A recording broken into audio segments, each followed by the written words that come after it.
ጌታ ሆይ ይሄ ያንተ ፍቃድ ከሆነ በልቤ ሐሳቡን አጽናልኝ ያንተ ፍቃድ ካልሆነ ከልቤ ሐሳቡን አውጣልኝ አሁን አየህ ይሄ ያው ምንድነው ሐሳብ ውስጥ ገብቶ ያስቸግራል ይፈትናል እንዲላድርግ ትላለህ አየህ ጸሎቱን ራሱ ቅርጽ ያስይዘዋል ያንተ ከሆነ አጽናው እየጠነከረ ይሄዳል እየበረታ ይሄዳል ደሞ አንድ ታሪክ አጋራለሁ ከኔንተን ጋር ተያዘ ካልሆነስ እግዚአብሔር ነቅሎ ያውጣል አምነ ነው በመጸለየው ቅድም እንዳልከው ቅዱስ ያዕቆብ ያለ መጠራጠር ነው ሰው መጸለይ ያለበት ነው ይሰጠኝ ይሆን አይሰጠኝ ይሆን ይያልከ ሳይሆን ሁለት አምሮ ያለው ከእግዚአብሔር ዘንድ አንዳች ነገር ያገኘም ይላል እና እንደዚህ መንታ መንገር ላይ ሆነ ሳይሆን በቃ እግዚአብሔር አምኜው እሱ ፊት ቆሜ እስከ ጠየቅኩት ድረስ እግዚአብሔር ያደርግልኝ በቀና ልብ መሆን አለበት ግን አየህ መታጠራቸው ነገሮች አሉ ቂም ጥላቻ በቀል ምናምን የሚባሉትን ከውስጥ ማጥራት አለበት አለበለዚያ እንዴት መሰለ የሚሆነው ለምሳሌ ይህንን ፖድካስት ወደ እናንተ ያደረሰው ማን ያዘዋል እሸቱ ግቢ ነው ጤናማ ምግብና መጠጣችን ይመረጣል የግቢያችን ድባብ ሰላም ይሰጣል ቦሌ ሰላም ሲቲ ሞል ጀርባ እንገኛለን ይሞክሩ አንድ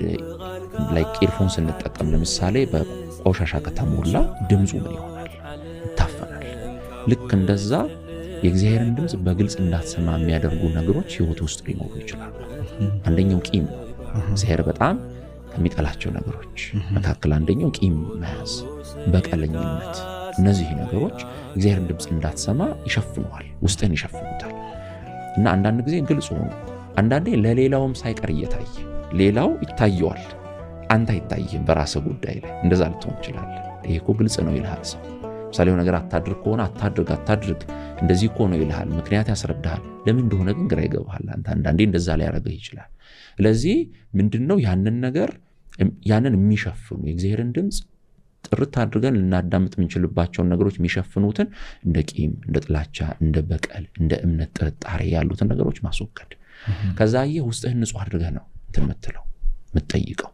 ውስጥህን ንጹህ ሆኖ ከጠየቅከው ሐሳቡን አጽናልኝ ካልሆነ ሐሳቡን ንቀድልኝ ካልከው ቅድም አጋራህለው ያልኩ ታሪክ ምንድነው ቅድም ስናወራ እንደነበረው ከኦልሞስት ዓለማዊ ከነበረ ስራና ዓለማዊ ከነበረ ፊልድ ነው ወደ መንፈሳዊ ህይወትና አገልግሎት ይሄድኩ ኦፍ ካሜራ ያወራን ነበርና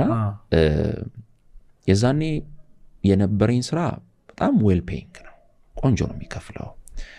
ዳታ አናሊስት ሆኜ ነበር የሰራው ኮምፒውተር ሳይንስ የተመረቀ መጀመሪያ ዲግሪ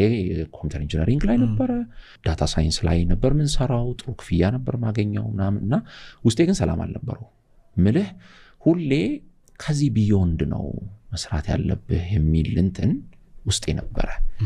እና ማለት በቃ ይሄ ወደ መንፈሳዊ አገልግሎት